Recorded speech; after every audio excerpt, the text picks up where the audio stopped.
সুপ্রিয় অ্যাডমিশন পরীক্ষার্থী, সুজিত স্পেশাল ব্যাচের পক্ষ থেকে তোমাদেরকে আন্তরিক শুভেচ্ছা ও অভিনন্দন। আজকে আমরা নতুন একটা রেকর্ডেড ভিডিও নিয়ে চলে আসলাম। আজকের ক্লাসের টপিক ঢাকা ইউনিভার্সিটির question bank solve physics. Dhaka ইউনিভার্সিটির কোশ্চেন সলভ 2020-21 সেশন ফিজিক্সের, ঠিক আছে। ঢাকা ইউনিভার্সিটিতে 2020-21 সেশনে যে 15টা ফিজিক্স কোশ্চেন এসেছিল সেই সলভটা এখন আমরা দেখে নেব। তো চলো কথা না বাড়িয়ে আমি ক্লাসটা শুরু করে দিই। প্রথম কোশ্চেন বলছে একটি সরল দোলকের দোলনকাল 50% বাড়াতে এর কার্যকরী দৈর্ঘ্যের কত পরিবর্তন করতে হবে। কার্যকরী দৈর্ঘ্যের পরিবর্তনটা কত করতে হবে। দোলনকাল 50% বাড়াতে হলে কার্যকরী দৈর্ঘ্যটা পরিবর্তন কত করতে হবে, মানে কত % করতে হবে সেটা জিজ্ঞাসা করছে। আমরা জানি t = 2 পাই রুট l/g। এখান থেকে বলতে পারি টি এর সাথে এল এর সম্পর্ক হচ্ছে এল এর কি বর্গমূলের সমানুপাতিক। এটা হচ্ছে এল এর বর্গমূলের সমানুপাতিক। তো এখান থেকে লেখা যায় t2/t1 = √L2/L1, যেহেতু বর্গমূলের সমানুপাতিক। এখন কি বলে দোলনকাল 50% বাড়াতে। আচ্ছা, আমি এর আগেও বলেছি পার্সেন্টেজের ক্ষেত্রে প্রাথমিকটা সবসময় 100 ধরে নিতে হয়। পার্সেন্টেজের অঙ্কের ক্ষেত্রে প্রাথমিকটা সবসময় 100% বা 100 ধরে নিতে হয়। তাহলে প্রথমটা t1 ছিল কত 100, আর 50% বাড়ানো মানে কি 100 + 50, আলটিমেটলি কত হয়েছে 150। ওকে, তার মানে এখানে কত 150।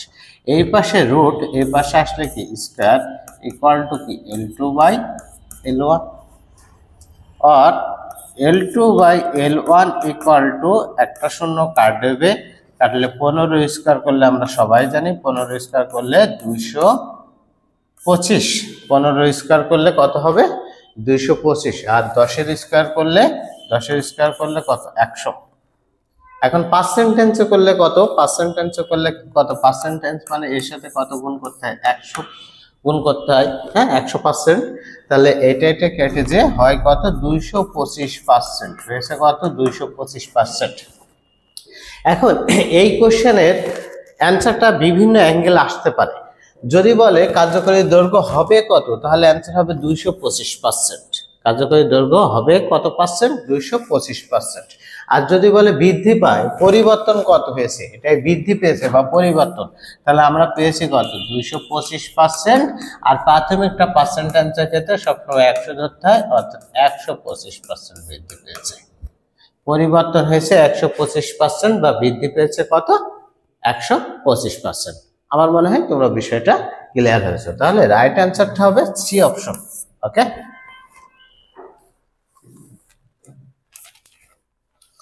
পরের কোশ্চেন, একটি আদর্শ গ্যাসের তাপমাত্রা কেলভিন স্কেলে 4 গুণ বৃদ্ধি করা হয়েছে।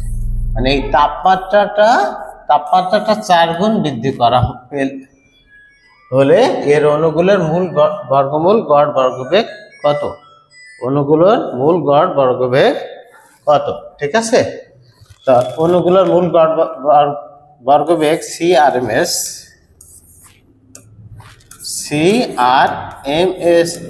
= আমরা জানি কত 3RT/m, ঠিক আছে।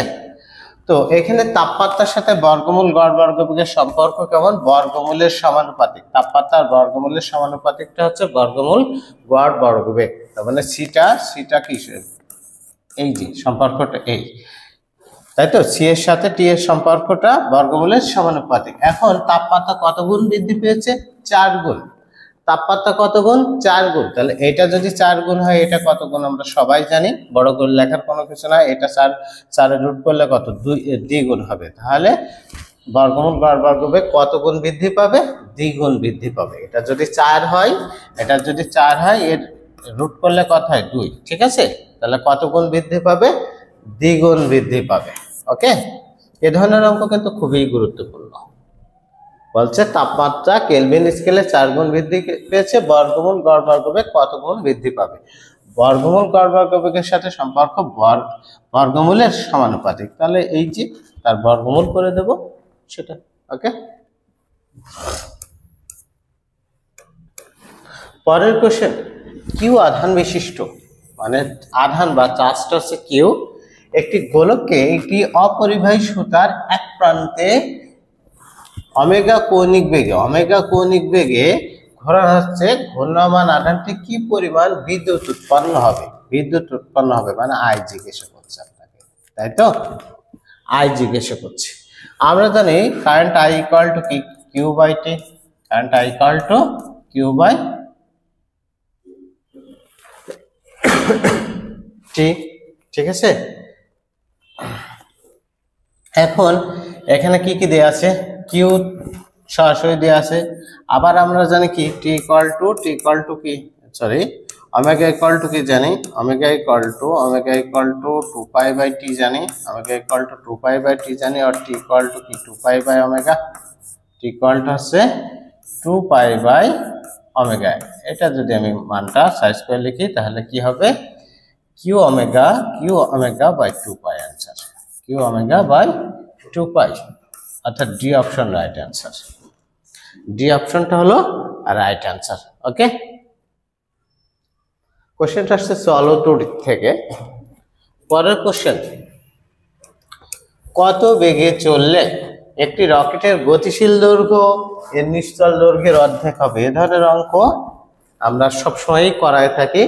তো এই অধ্যায়ে বেগ চাইলে বা দূরত্ব চাইলে একটাই সূত্র আমরা শেখাই, দূরত্ব V equal to root over 1 minus ছোট মান বাই বড় মান, 1 মাইনাস ছোট মান বাই বড় মান তার হোল স্কয়ার, 1 মাইনাস ছোট মান বাই বড় মান তার হোল স্কয়ার ইনটু রুটের বাইরে ছি। ওকে, এখন এই কোশ্চেনে বলছে নিশ্চল দৈর্ঘ্যের অর্ধেক হবে। কে কার অর্ধেক হবে আমাদের অত চিন্তা করার দরকার নেই। আমরা অর্ধেক হবে মানে কি, একটা যদি 1 হয় আর একটা হাফ, এতটুক তো ক্লিয়ার, এ নিয়ে তো কোনো ডাউট নাই আমাদের। তাহলে এখানে ছোট মান কত, হাফ, বড় মান কত 1, তাহলে এখানে আমি যদি বসাই 1 মাইনাস ছোট মান হচ্ছে হাফ, বড় মান কত 1 তার স্কয়ার ইনটু রুটের বাইরে ছি।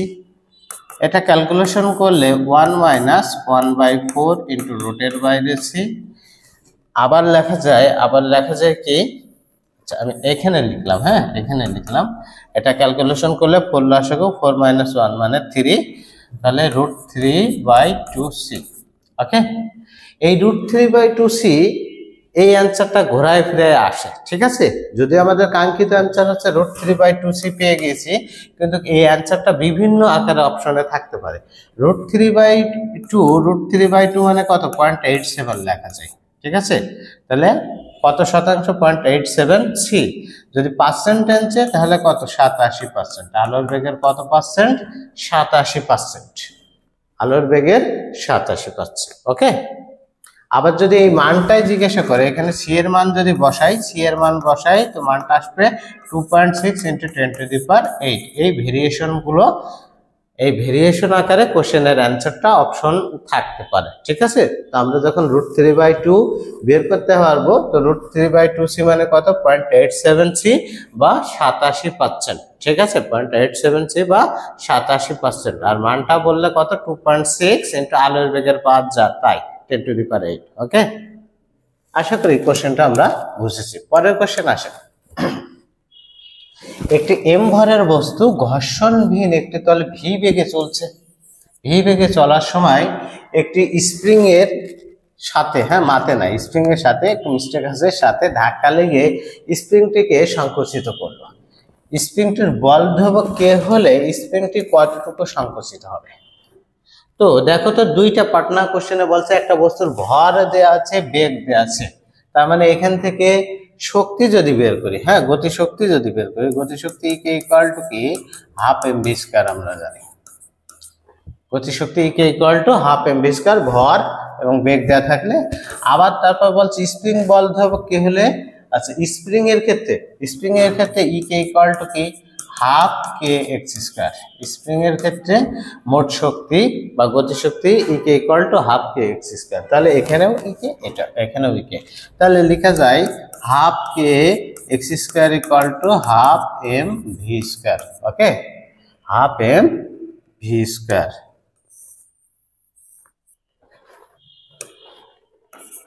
এখন এখান থেকে আমি ক্যালকুলেশন করে ভিটা বের করব, এই হাফ হাফ কাটা যাবে, আর এক্স স্কোয়ার ইকুয়াল টু কি M by K V square, और x इक्वल टू की root over m by K into v, root over m by K into v, अर्थात ए ऑप्शने राइट आंसरটা আছে।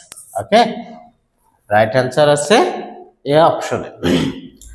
কোশ্চেনটা আমি আবার বলি, প্রথমে ভর আছে বেগ আছে, ভর আছে বেগ আছে মানে কি গতি শক্তিটা কি হাফ এম ভি স্কয়ার, আর যখন স্প্রিং ধ্রুবকের ক্ষেত্রে গতি শক্তি কে ইকুয়াল টু কে হাফ কে এক্স স্কয়ার। তো এই দুইটা সমন্বয় করে আমরা অ্যানসারটা বের করেছি। পরের কোশ্চেন, ইয়ং এর ডিসি পরীক্ষণের চিরদ্বয়ের মধ্যবর্তী দূরত্ব ডি, চিরদ্বয়ের মধ্যবর্তী দূরত্ব ডি এবং চিরদ্বয় হতে পর্দা ডি দূরত্বে অবস্থান করছে, পর্দার দূরত্ব ডি, পর্দার উপর প্রতি একক প্রস্থে ডোরার সংখ্যা কত, প্রতি একক প্রস্থে ডোরার সংখ্যা কত। আমরা জানি del X equal to N lambda D by A, A হচ্ছে চিরদ্বয়ের মধ্যবর্তী দূরত্ব, কিন্তু এই কোশ্চেনে বলছে চিরদ্বয়ের মধ্যবর্তী দূরত্ব ডি, ছোট হাতের ডি, তাই ডি লিখলাম। যেখানে এনটা কি, এন হচ্ছে ক্রম সংখ্যা বা অবম সংখ্যা, এই কোশ্চেনে ক্রম সংখ্যা বা অবম সংখ্যার কোনো কথাবার্তা বলা নেই, তার মানে এন এর মান আমরা 1 ধরে নিতে পারি। ঠিক আছে, এন এর মান কত 1, তাহলে ইকুয়েশনটা দাঁড়ায় lambda X equal del X equal to lambda D by D. এখন বলছে পর্দার প্রতি একক প্রস্থের ডোরার সংখ্যা, প্রতি একক প্রস্থের ডোরার সংখ্যা মানে কি 1 বাই ডেল এক্স, তাহলে এই ইকুয়েশনটা 1 by lambda D by D উল্টায় যে হবে কি ডি বাই ল্যামডা বড় হাতের ডি, ডি বাই ল্যামডা বড় হাতের ডি। তাহলে অপশন কোনটা, ছোট হাতের ডি বাই এটা, বি অপশন রাইট অ্যান্সার। ওকে, বলছে পর্দার প্রতি একক প্রস্থের ডোরার সংখ্যা, প্রতি একক প্রস্থের ডোরার সংখ্যা মানে কি 1 বাই ওইটা। ওকে, পরের কোশ্চেন বলছে এর মান কত হলে, এই ছোট হাতের এর মান কত হলে এই এ ভেক্টর আর বি ভেক্টর দ্বয় পরস্পর লম্ব, দুইটা ভেক্টর আমরা জানি দুইটা ভেক্টর লম্ব হওয়ার শর্ত কি দুইটা ভেক্টরের ডট গুণফল 0 হলে ভেক্টর দ্বয় পরস্পর লম্ব, অর্থাৎ A dot B equal to 0 হলে ভেক্টর দ্বয় পরস্পর লম্ব, A dot B equal to 0 হলে ভেক্টর দ্বয় পরস্পর লম্ব। তাহলে আমরা ডট গুণফল করব, সেটা ইকুয়াল টু 0 লিখব।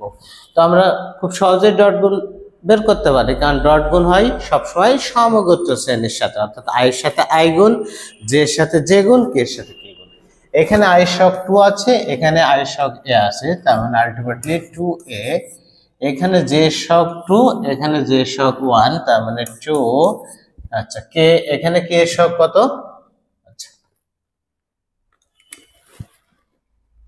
আচ্ছা মিসিং আছে কি এটা, আচ্ছা এখানে কে সহগ আছে -1, এখানে কে দেখছি না, মিসিং আছে কি জানি না, তো যাই দেখছি সেটাই আমরা সলভ করে, এখানে কে এর সহগ -1, এখানে নাই মানে 0 ইকুয়াল টু কত 0। ঠিক আছে, তো 2a ইকুয়াল টু -2 আর a equal to -1, a equal to কত -1। ওকে, তাহলে যে ডেটা আছে সেই ডেটা অনুসারে অ্যানসারটা আছে -1। ওকে, তার মানে কোশ্চেনটা ঠিক আছে মেবি। তাহলে লম্ব হওয়ার শর্ত কি দুইটা ভেক্টরের ডট গুণফল 0। ওকে, পরের কোশ্চেন, একটি সমান্তরাল পাতধারকে চার্জিত করার পর ব্যাটারি খুলে দেওয়া হলো, একটা সমান্তরাল পাতধারককে চার্জিত করার পরে ব্যাটারিটা খুলে দেওয়া হলো, তাই বলছে এই অবস্থায় ধারকটিতে সঞ্চিত শক্তির পরিমাণ ইউ নট, এই অবস্থায় ধারকটিতে সঞ্চিত শক্তির পরিমাণ ইউ নট, পাত দুইটি এর দূরত্ব যদি দ্বিগুণ করা হয় তবে ধারকের সঞ্চিত শক্তি কত গুণ হবে। আচ্ছা, ধারকের সঞ্চিত শক্তি equal to half C V square হতে পারে, হাফ কিউ স্কয়ার ভাগ সি হতে পারে, হাফ কিউ ভি হতে পারে। ঠিক আছে, তো বিভবের সাথে সম্পর্ক হলে এই ইকুয়েশনটা, আর ধারকের সাথে সঞ্চিত শক্তি সম্পর্কটা এটা ই ব্যস্তানুপাতিক সি। ওকে, এখন দেখো এই কোশ্চেনে কখনো কিন্তু ধারকের মানটা বলা নেই, বলা আছে দূরত্ব। দূরত্বের সাথে সঞ্চিত শক্তির ডিরেক্টলি সম্পর্ক নেই, দূরত্বের সাথে সঞ্চিত শক্তি। দেখো এই ইকুয়েশনের ভিতর কখনো কোনো ইকুয়েশনে এই দূরত্বের কোনো সম্পর্ক নেই ডিরেক্টলি। আবার আমরা জানি সমান্তরাল পাঠ্যায়কের ধারকত্ব C equal to epsilon naught A by D. সমান্তরাল পাঠ্যায়কের ধারকত্ব C equal to epsilon naught A by D. তার মানে দূরত্বের সাথে ধারকত্ব সম্পর্ক কেমন? ব্যস্তানুপাতিক। দূরত্বের সাথে ধারকত্ব সম্পর্ক ব্যস্তানুপাতিক, আর ধারকত্বের সাথে সঞ্চিত শক্তির ব্যস্তানুপাতিক। মানে শত্রু শত্রু বন্ধু হয়, শত্রু শত্রু কি হয়? বন্ধু হয় এট এ টাইম। তাহলে দূরত্ব দ্বিগুণ করা হলে সঞ্চিত শক্তি কত গুণ হবে? দ্বিগুণ হবে। ওকে, আবার অন্যভাবে চিন্তা করতে পারে, দূরত্ব দ্বিগুণ। দূরত্ব দ্বিগুণ মানে ধারকত্ব কত? অর্ধেক, আর ধারকত্ব অর্ধেক হলে সঞ্চিত শক্তি দ্বিগুণ। তো আগে যদি ইউ হয়, এখন হবে কত? 2u।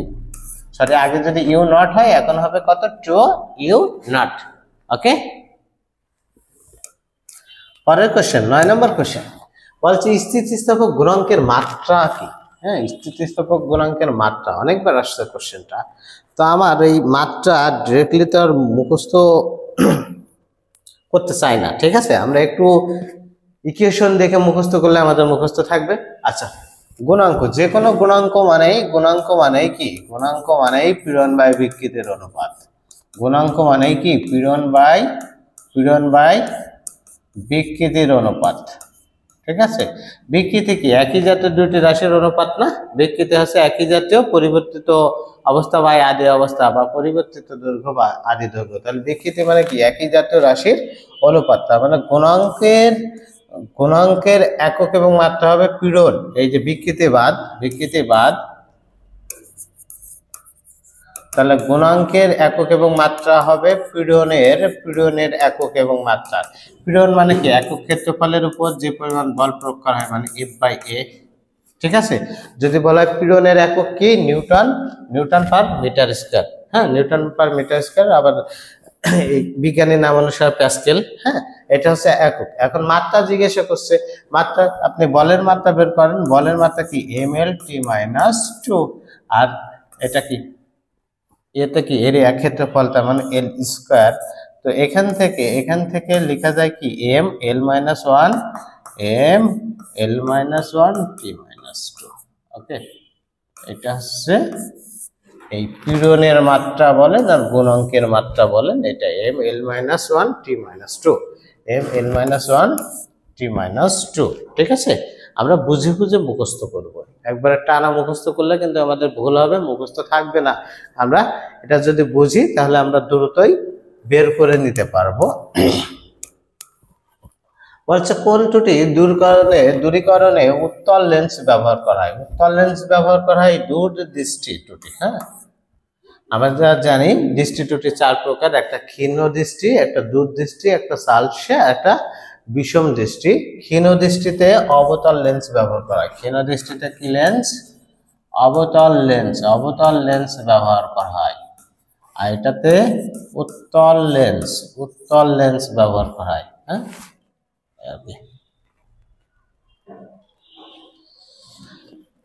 সালসে মানে কি? 40-এর পর যে ত্রুটি দেখা যায়, তার মানে তখন দূরেও সমস্যা হয়, কাছেও সমস্যা হয়। তো এই দৃষ্টি ত্রুটি দূর করার জন্য কি বাইফোকাল লেন্স ব্যবহার করা হয়। বাইফোকাল লেন্স ব্যবহার করা হয়। আর বিষম দৃষ্টি ত্রুটি মানে টেরা, খাঁটি বাংলায় হচ্ছে টেরা। হ্যাঁ, এই বিষম দৃষ্টি ত্রুটি দূর করার জন্য টরিক লেন্স ব্যবহার করা হয়, টরিক লেন্স। ওকে, তাহলে আমরা দেখলাম ক্ষীণ দৃষ্টি ত্রুটি দূর করার জন্য অবতল লেন্স, দূরদৃষ্টি বা দীর্ঘ দৃষ্টি ত্রুটির জন্য উত্তল লেন্স, সালসের জন্য হচ্ছে বাইফোকাল বা দ্বিফোকাল লেন্স, আর বিষম দৃষ্টি ত্রুটির জন্য টরিক লেন্স ব্যবহার করা হয়ে থাকে। ওকে, আমরা 4টে তথ্য একটু দেখে নিলাম। পরের কোশ্চেন বলছে এত এবং এত হলে নিউক্লিয় বিক্রিয়াটিতে অনুপস্থিত কণাটি হলো কি? আচ্ছা, এই ধরনের অঙ্কের ক্ষেত্রে আমরা প্রথমে কি করি? ইকুয়েশনটা ব্যালেন্স করি। এখানে এটা হচ্ছে কি? প্রোটন সংখ্যা বা পারমাণবিক সংখ্যা, আর এটা কি? ভর সংখ্যা। তাহলে প্রোটন সংখ্যা হিসেব করি 13 + 2 15। এখানে অলরেডি 14 আছে, তাহলে প্রোটন সংখ্যা হবে কত? 1। এখানে যে সংকেতটা হবে তার প্রোটন সংখ্যাটা কত হবে? 1 হবে। ভর সংখ্যা এখানে 27 প্লাস 4, তার মানে 31। এখানে অলরেডি লিখে ফেলছেন 30, তার মানে কত হবে? ভর সংখ্যা 1 থাকবে। তো 1 কি হয়? 1 কি? এটা অবশ্যই কি? প্রোটন। ওকে, এটা অবশ্যই প্রোটন হবে। আমরা এই ধরনের অঙ্কের ক্ষেত্রে প্রথমত পারমাণবিক সংখ্যা হিসাব করব, ব্যালেন্স করব, পরে ভর সংখ্যা ব্যালেন্স করব। তো সেই অনুসারে এখানে মূল্যটা হবে। পরের কোশ্চেন, 14 মিনিট পর একটি তেজস্ক্রিয় মৌলের 1/16 অংশ অবশিষ্ট থাকে, এর অধ্যায় কত? 1/16 অংশ অবশিষ্ট মানে বলা যায় 1/2⁴। 16 মানে কত? 2⁴। আমরা জানি সময় ইকুয়াল টু n গুণ অধ্যায়। n বলতে এটা, n এর মান হচ্ছে এই 4। হ্যাঁ, n গুণ অধ্যায়। এখন সময় কত? 14 মিনিট। n কত? n এর মান কত পাইলাম? 4 ইকুয়াল টু কি? অধ্যায়। তাহলে 14 কে 4 দ্বারা ভাগ করলে যা হবে সেটাই হচ্ছে রাইট অ্যান্সার। 14 কে 4 দ্বারা ভাগ করলে, তাহলে 2 দ্বারা ভাগ করলে কত? 7। 2 দ্বারা কাটাকাটি করলে কত? 7, আর এটা কত? 2। তার মানে 7/2 মিনিট। 7/2 মিনিট বা 3.5 মিনিট। পরের কোশ্চেনে আমরা আসি। পরের কোশ্চেন বলছে কোন দিক পরিবর্তিত তড়িৎচালক বলের গড় বর্গের বর্গমূল মান, হ্যাঁ, ERMS মানটা দেওয়া আছে, এত হলে তড়িৎচালক বলের শীর্ষ মান কত? কোশ্চেনটা শর্ট সিলেবাসের বাইরে আসছে, চৌম্বকের একটা অধ্যায় আসছে। হ্যাঁ, চৌম্বকের অধ্যায় থেকে আসছে। আমরা জানি তড়িৎচালক শক্তির বর্গমূল গড় বর্গবেগ CERMS ইকুয়াল টু 0.707 E0। এটা হচ্ছে তড়িৎচালক শক্তির বর্গমূল গড় বর্গবেগের মান, আর E0 হচ্ছে তড়িৎচালক শক্তির শীর্ষ মান। E0 হলো তড়িৎচালক শক্তির শীর্ষ মান, সেটাই বলেছে তড়িৎচালক বলের শীর্ষ মানটা বের করতে বলছে। তাহলে E0 equal to ERMS by 0.707। ERMS এর মান কত? 10/0.707। আচ্ছা, 10কে আমি 0.70 সামথিং দ্বারা ভাগ করছি। তো যে ছোট সংখ্যা দ্বারা ভাগ করলে সংখ্যাটা অবশ্যই কি হবে? বড় হবে। ছোট সংখ্যা দ্বারা ভাগ করলে অবশ্যই কি হয়ে যাবে? বড় হয়ে যাবে মানটা আলটিমেটলি, তাই তো? যেমন 8কে যদি আমি 0.4 দ্বারা ভাগ করি, 0.4 দ্বারা ভাগ করে, তাহলে কি হচ্ছে? এই পয়েন্টের জন্য কত? 10। আচ্ছা, সরি, এত কমপ্লিকেটেড করার কোনো কিছু নাই। 0.8 কে আমি যদি 8কে 0.4 দ্বারা ভাগ করি, তাহলে এটা কাটাকাটি করলে কত হচ্ছে? 0.2। ঠিক আছে, পয়েন্ট।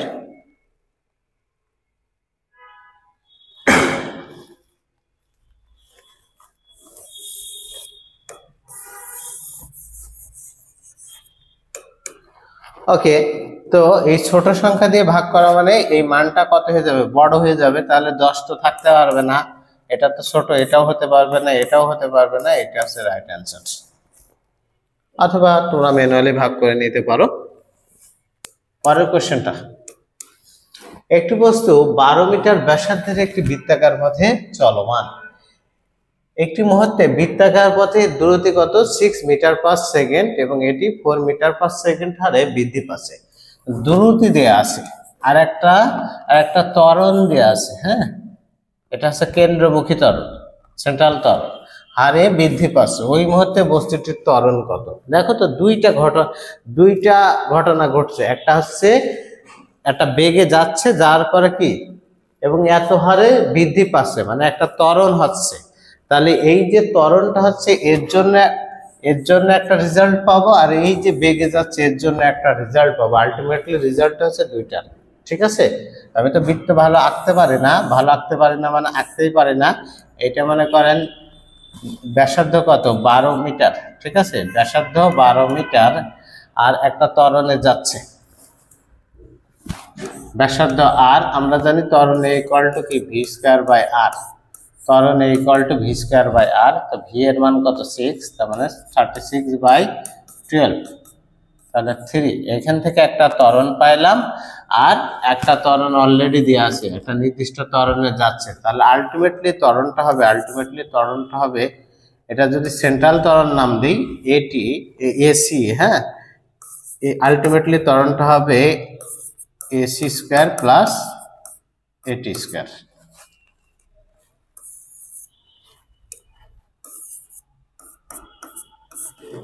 এসি স্কয়ার, এই যে কেন্দ্রমুখী ত্বরণটা কত হয়েছে, কেন্দ্রমুখী ত্বরণটা 3 স্কয়ার আর জি আছে কত 4 স্কয়ার, তাহলে অবশ্যই কত হবে 5 হবে, 9 + 16 মানে √25 মানে 5 মিটার। ওকে, পরের কোশ্চেন দেখি। পরের কোশ্চেন, অভিকর্ষ ত্বরণ জি বনাম পৃথিবী পৃষ্ঠ হতে গভীরতার লেখচিত্র করে দিই। হ্যাঁ, লেখচিত্রের অঙ্ক এখানে একটু মিসিং আছে, আছে এটা উচ্চতা মানে গভীরতা, হ্যাঁ, লেখচিত্রটা একটু ঝামেলা আছে। তো দেখো আমরা জানি কি অভিকর্ষ ত্বরণের মান ভূপৃষ্ঠে সবচেয়ে বেশি, ভূপৃষ্ঠ হতে যত উপরে যায় অভিকর্ষ ত্বরণের মান তত কমে, বা ভূপৃষ্ঠ হতে যত গভীরতায় যায় অভিকর্ষ ত্বরণের মান তত কমে। অর্থাৎ অভিকর্ষ ত্বরণের সাথে গভীরতার সম্পর্ক হচ্ছে ব্যস্তানুপাতিক, গভীরতা যত বাড়বে অভিকর্ষ ত্বরণ তত কমবে। তো দেখো এই গ্রাফে কি বলছে, এটা আছে মূল বিন্দুগামী সরলরেখা হয়েছে, তার মানে কি সমানুপাতিকের ক্ষেত্রে এটা হতে পারতো, তো সমানুপাতিক তো না সম্পর্কটা।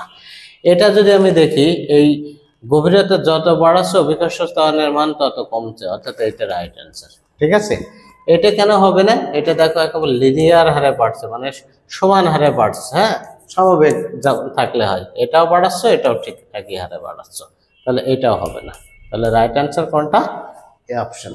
ওকে, তো সবাইকে আবারও ধন্যবাদ জানিয়ে আজকের ক্লাস শেষ করছি, পরবর্তী ভিডিও দেখার জন্য আমন্ত্রণ জানাচ্ছি। ওকে, ভালো থাকবেন সবাই।